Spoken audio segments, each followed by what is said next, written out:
Bismillahirrahmanirrahim. Assalamualaikum warahmatullahi wabarakatuh.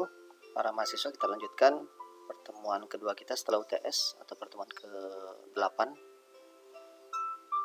Ke-9 ya. Baik, kita lanjutkan.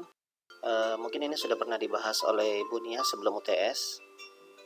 Farmakonosi itu berasal dari dua suku kata dari bahasa Yunani, yaitu farmakon obat dan gnosis adalah ilmu ataupun pengetahuan. Jadi secara harfiah, jadi kalau kita lihat dari rangkaian kata dan kalimatnya, farmakonosi merupakan pengetahuan tentang obat khususnya dari nabati, hewani, dan mineral.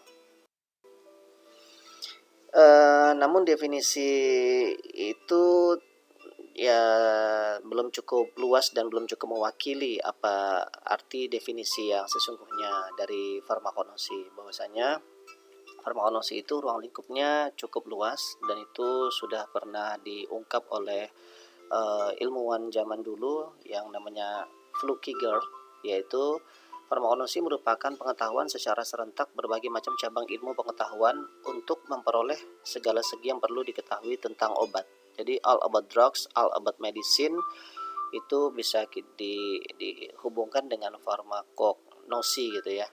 Jadi lebih luas lagi gitu ya. Sehingga dari definisi tersebut muncullah turunan dari beberapa definisi tentang obat yang kita kenal di Indonesia saat ini, yaitu ada obat, ada obat jadi, ada obat paten, ada obat baru, ada obat asli, dan ada obat tradisional. Nah, ini menjadi tugas mahasiswa di pertemuan kita kali ini. Coba kalian cari dari literatur dan referensi yang resmi ya di internet, bisa dari Departemen Kesehatan ya, karena biasanya definisi ini dulu ada buku-buku dari Departemen Kesehatan yang menerbitkan ya, kalau sekarang namanya kan Kementerian Kesehatan. Atau kalian bisa cari dari situs resminya dari Badan Pengawas Obat dan Makanan atau yang lain-lainnya lah. Intinya dari referensi ataupun literatur yang resmi dari keenam istilah obat ini ya. Ini kalau Bapak nggak salah kita dikeluarkan di ujian akhir semester lalu. Kemudian ruang lingkup farmakonosi dari Flukiger tadi kita dapatkan definisi yang lebih luas lagi adalah farmakonosi merupakan bagian dari biofarmasi, biokimia, dan kimia sintesa, sehingga ruang lingkup luasnya menjadi semakin luas. Jadi bukan hanya satu atau dua cabang ilmu, tetapi ada biofarmasinya, ada biokimianya, kimia sintesanya, dan lain-lain, termasuk farmakologi juga ya. Nah, di Indonesia untuk saat ini praktikum ataupun yang akan kita lakukan nanti praktikum setelah wabah COVID ini selesai itu meliputi nanti pengamatan makroskopis ya. Nanti Bapak kasih linknya, dulu kakak kelas kalian pernah praktek dan mendokumentasikannya dalam bentuk video ya. Ada juga mikroskopisnya dan organoleptisnya yang seharusnya juga mencakup nanti kita akan melihat bagaimana cara melakukan identifikasi, isolasi, dan pemurnian setiap zat yang terkandung dalam simplisia ya, bahkan ke arah sintesa membuat gitu ya. Nah, kalau kita pelajari dari awal di alam kita ya, ciptaan Allah ini itu ada hewan, tumbuhan, dan mineral yang kita bisa pelajari morfologi dan sistematika tumbuhannya. Lalu setelah kita lakukan identifikasi secara sistemik, maka kita sortir bahan alam tersebut menjadi bahan alam yang berkhasiat sebagai obat. Nah, bahan alam yang berkhasiat obat itu yang siap pakai, itulah yang kita sebut dengan simplisia. Nah, kalian pasti sudah dikasih ilmunya oleh Bu Nia sebelum UTS kemarin tentang apa itu definisi dan bagaimana cara membuat simplisia yang baik dan benar. Kemudian dari simplisia tersebut dibuatlah biasanya pada umumnya berbentuk serbuk karena lebih mudah dalam proses kelanjutannya. Lalu dari serbuk tadi bisa langsung diuji khasiat atau bisa langsung juga diuji kandungan. Nah, jadi dari serbuk tadi pilihannya kita bisa uji khasiat atau kita uji kandungan. Kalau uji khasiat, nah kita kenal dari pertemuan kemarin yang sudah pernah Bapak jelaskan, kita tahu yang namanya obat tradisional ada jamu, obat herbal terstandar, dan fitofarmaka. Dan serbuk, kalau diuji kandungan kita akan buat dia biasanya dalam bentuk ekstrak. Kita lakukan dengan metode penyerian, misalnya ada maserasi, perkolasi, ya, dan lain-lain yang akan kita pelajari lebih lanjut. Nah, itu proses untuk kita mendapatkan ekstrak. Jadi metode penyarian adalah metode yang digunakan untuk kita mendapatkan ekstrak ya, dengan berbagai macam caranya, bisa yang tadi Bapak sebutkan maserasi maupun perkolasi dan lain sebagainya.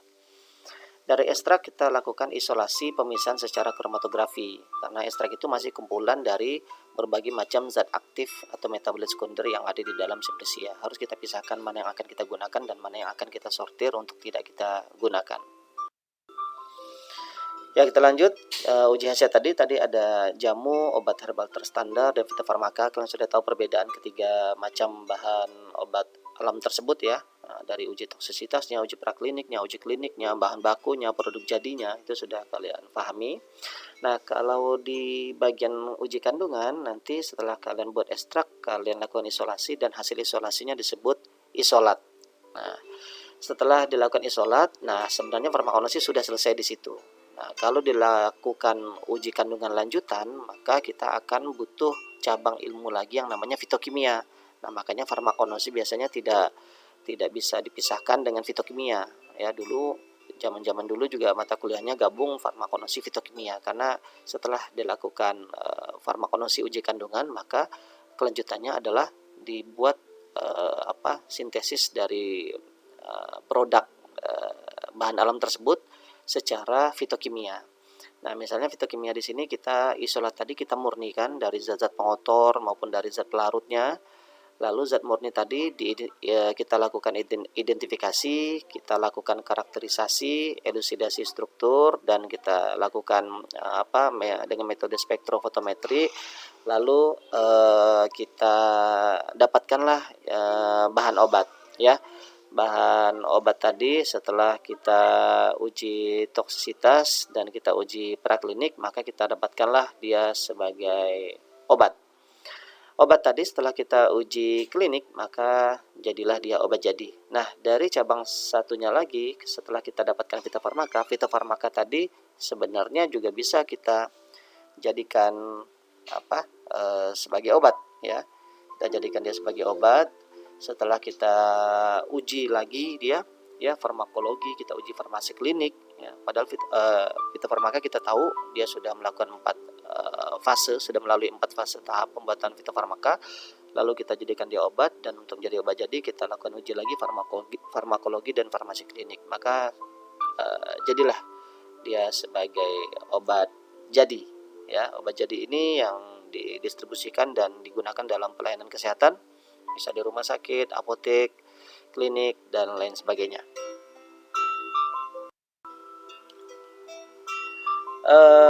Di sini ada contoh-contoh obat yang ditarik dari peredaran ya. Kita masuk sedikitlah ke farmakologi ya.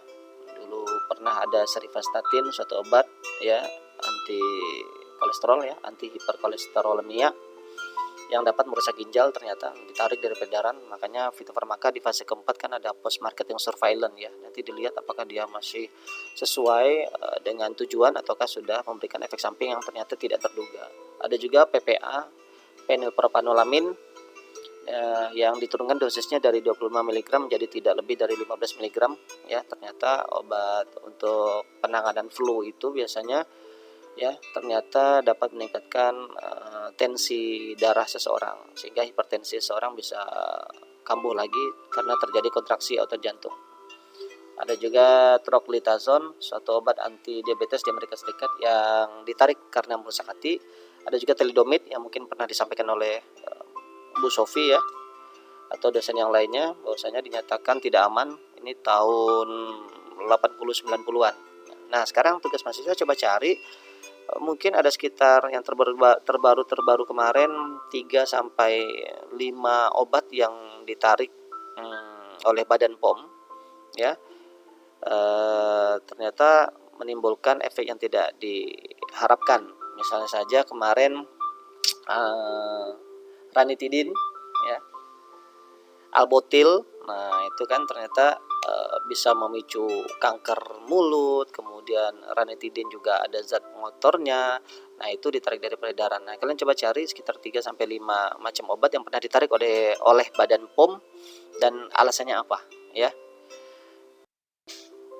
Oke, ini contoh formulasi tablet ekstrak etanol daun waru Hibiscus tiliaceus L ya sebagai mukolitik dengan kombinasi bahan pengisi aerosil manitol secara granulasi basah. Ini contoh skripsi yang menerapkan konsep farmakognosi di awalnya. Jadi farmakognosi yang di awalnya pasti ada daun waru ya. Daun waru dibuat simplicia, lalu dibuat ekstrak, lalu setelah itu diuji kepada hewan uji atau hewan lab ya. Lalu setelah dia berhasil memberikan efek sebagai mukolitik ya, pengencer dahak, lalu dibuatlah dia formulasinya. Nah, ini Bapak ingin menunjukkan bahwasanya ini adalah peran farmakognosi yang nanti akan sangat bermanfaat ketika kalian menyusun tugas akhir atau skripsi. Tahapan pembuatan simplicia ini sudah pernah dijelaskan. Nanti Bapak akan share videonya di link YouTube dan di link e-learning Stika Salsabila. Nah, ini hanya contoh saja. Nanti Bapak jelaskan lebih lanjut. Ini yang tadi contoh daun waru. Ini contoh formulanya setelah dijadiin ekstrak, dibikin formulanya. Ya, ini hanya gambaran untuk kalian nanti. Ternyata farmakognosi ini bermanfaat ya buat skripsi dan tugas akhir mahasiswa nantinya. Ya, ini Bapak skip saja. Oke, untuk pertemuan kali ini Bapak rasa cukup dengan 2 tugas tadi. Ada tugas tentang definisi obat-obat ya, dengan 6 macam atau 6 item definisi obat-obatan ya. Kemudian kalian juga mencari 3-5 macam obat yang pernah ditarik oleh Badan POM dan apa alasannya ditarik ya, dan nanti akan Bapak share link YouTube tentang proses pembuatan simplicia. Nanti ada tugas kalian di rumah, kita mulai praktikum saja karena ini praktikumnya bisa dilakukan di luar lab, yaitu kalian membuat simplicia di rumah masing-masing ya. Oke, para mahasiswa, stay at home, stay safe, stay health, dan terus berdoa di bulan Ramadan yang penuh berkah ini. Insya Allah wabah COVID ini akan segera diangkat oleh Allah dari Indonesia dan muka bumi kita. Insya Allah, amin ya rabbal alamin. Terima kasih. Assalamualaikum warahmatullahi wabarakatuh.